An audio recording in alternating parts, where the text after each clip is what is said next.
বিবেকবোধের জায়গায় যদি আমাদের মনে হয় যে কেউ আপনারা এই অভ্যুত্থানের স্পিরিটের সাথে বিশ্বাসঘাতকতা করছেন, even professor doctor Mohammad Yunus যদি হয়, আমরা তাকেও ছেড়ে কথা বলবো না। আমরা বিবেকবোধ বেঁচে দেওয়া ওই প্রজন্ম নয়। বিবেকবোধ বেঁচে দেওয়া প্রজন্ম হলে আমার পাশে থাকা বিশ্বের অন্যতম পরাশক্তি ভারতের দালালি করতাম আমরা, কিন্তু আমরা তা করি না, করব না। আমরা আমাদের জায়গা থেকে স্পষ্ট করে বলেছি, পৃথিবীর যে কোনো দেশের সাথে আমাদের সম্পর্ক হবে সমতার, মর্যাদার। কেউ বিন্দুমাত্র ডমিনেন্স করার চেষ্টা করলে তার সাথে চোখ রাঙিয়ে কথা হবে, বুলেটের সামনে বুক পেতে দেওয়া হবে। ওই শেখ মুজিবুর রহমান 1971-এর পরে এই বাংলাদেশের অস্তিত্ব, এই বাংলাদেশের যে সার্বভৌমত্ব, সেটি নষ্ট করে দিয়েছিল এই বাংলাদেশকে একটি দেশের কাছে ইজারা দিয়ে।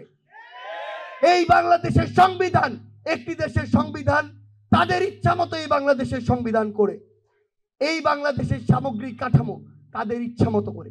এই বাংলাদেশে বিগত 16 বছরে খুনি হাসিনা নির্লজ্জের মতো এই বাংলাদেশকে উপস্থিত থেকে বলে সে নাকি ভারতকে যা দিয়েছে ভারত সারা জীবন মনে রাখবে।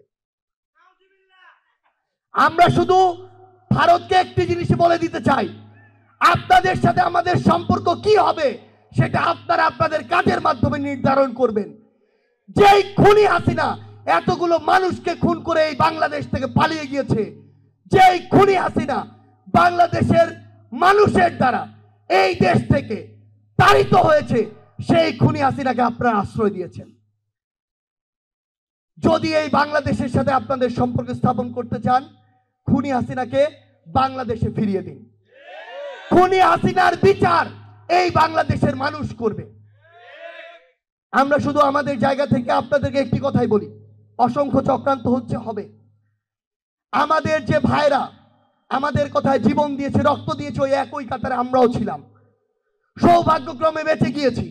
কিন্তু আমরা আজকে এখানে যারা রয়েছি, যে কোনো চক্রান্ত হোক, যে কোনো রাজনৈতিক দল আমার এই অভ্যুত্থানের স্পিরিটকে ভুলে গিয়ে যদি ক্ষমতার দিকে তাকিয়ে থাকে, সে যেই হোক না কেন, সেটা যদি নাহিদ, আসিফ, সার্জিস, হাসনাত হয়, আপনারা তাদের বিরুদ্ধেও কথা বলবেন।